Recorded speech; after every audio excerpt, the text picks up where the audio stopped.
Hey, I like to be called.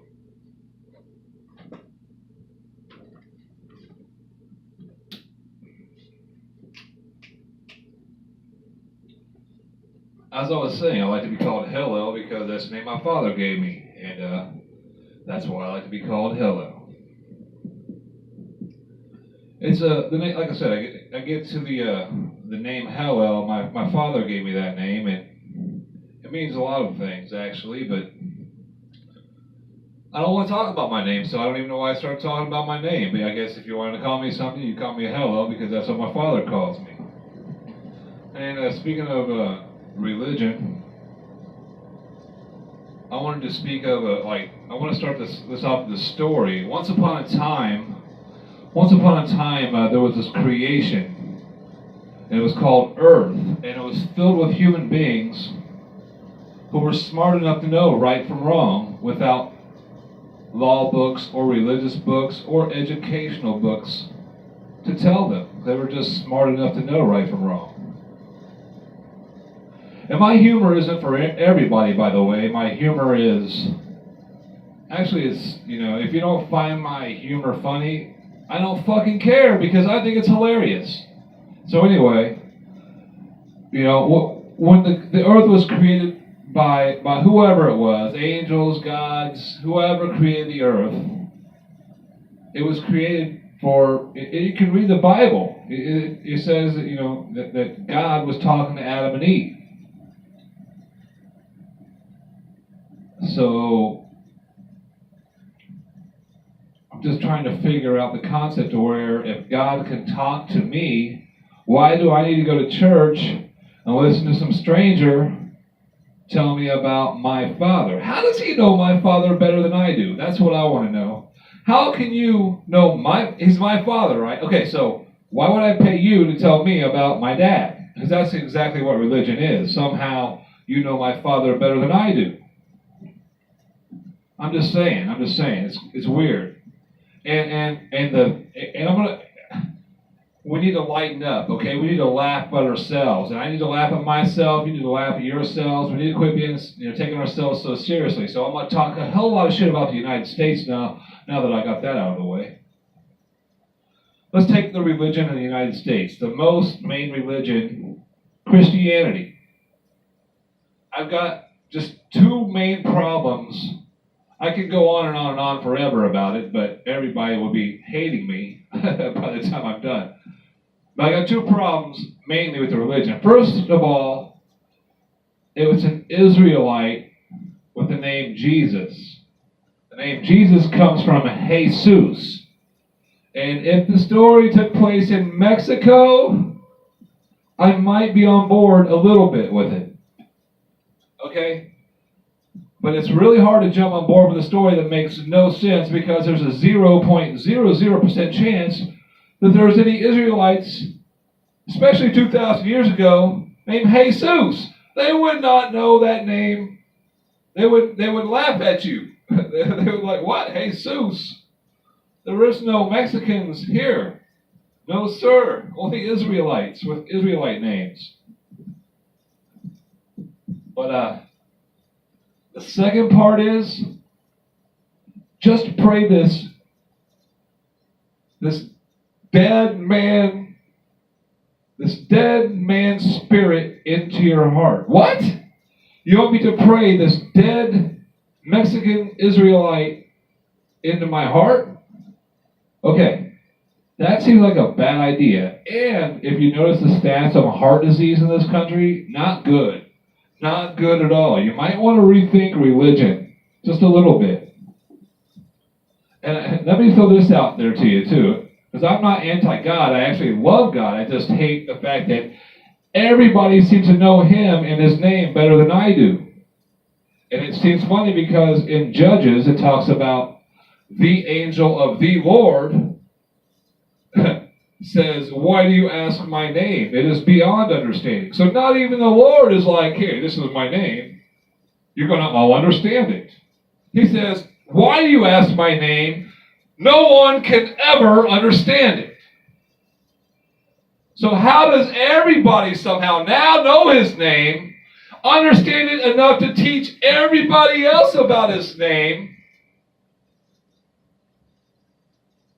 and come to the conclusion that the name is Jesus, which is Latin, and the dude was from Israel, where they do not speak Latin, they speak Hebrew, Arabic, pick one of those three languages, and I guarantee you, none of those languages have the name Jesus or Jesus or Aesius, if you really want to go to the Greek origins of that name. I can go on forever, like I said, but let's get off that. Let's get back. Let me tell a little story about how the human race was created for people to know right from wrong without anybody else's help. Like, I have a brain and I have a heart. And those two things combined tell me right from wrong, especially at the age of 42. Don't laugh, I know I'm getting fucking old. You can laugh if you want. Anyway, so here is America. I want to talk hella shit about the shit that doesn't make sense in America. First of all,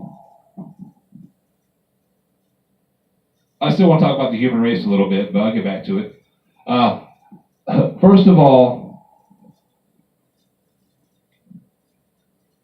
if you are too stupid to know right from wrong without a law book telling you, those are the last people you should be putting in charge.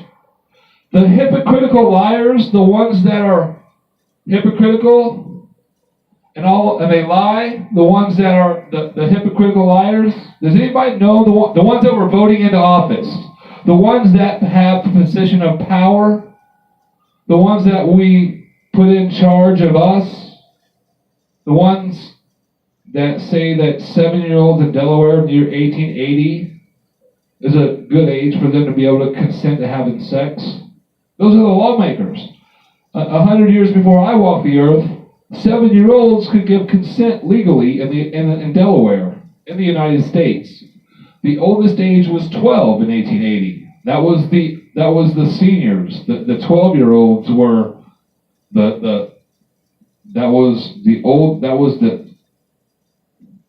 at 12 years old, you could have sex, no problem. And anybody can have sex with a 12-year-old, no problem. Unless their dad found out and they'd fucking murder your ass because they didn't have any stupid fucking laws.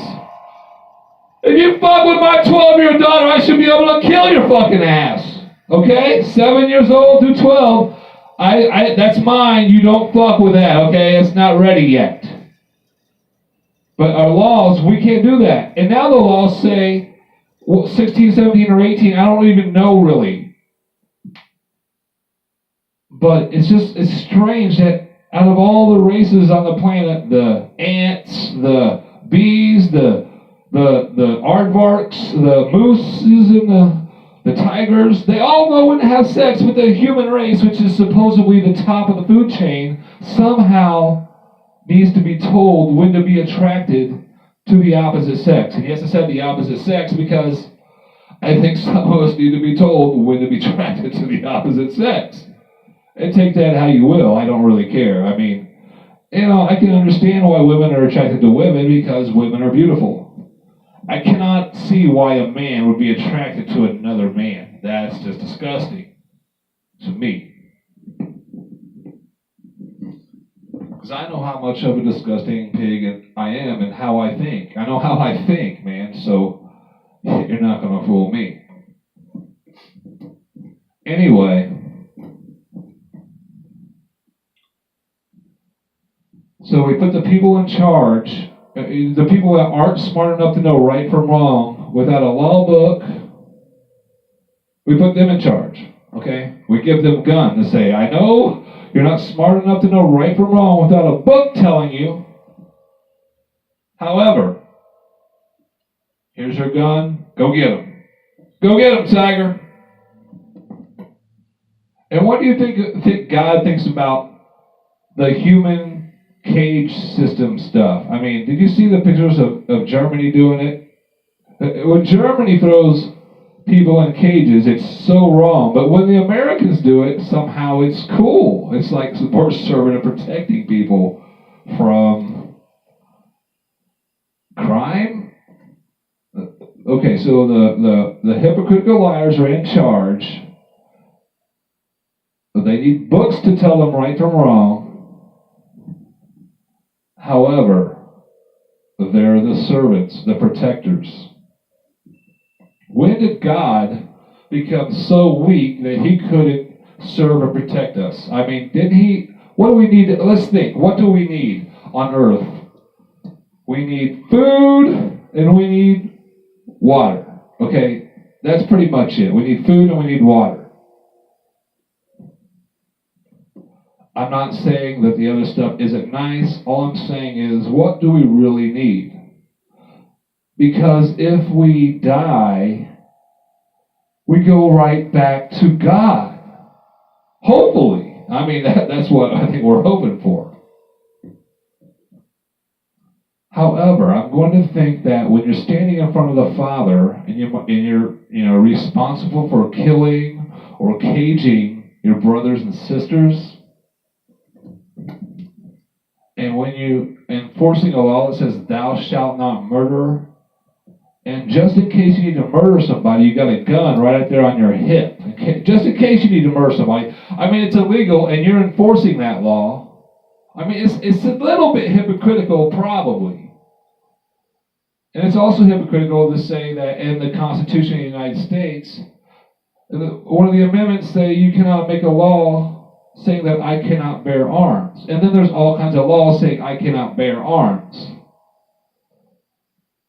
So, I mean, what side of the fence do you really want to be on? Both? Because it seems like if I was to pay somebody to serve and protect me, and if I need them like right now, I would rather depend on myself to serve and protect myself if I need them like right now. If somebody's breaking in my house right now, I want to be able to shoot them right now. Not wait for him to knock me out, have his way with my family and my stuff, and leave. And then the cops may or may not figure it out.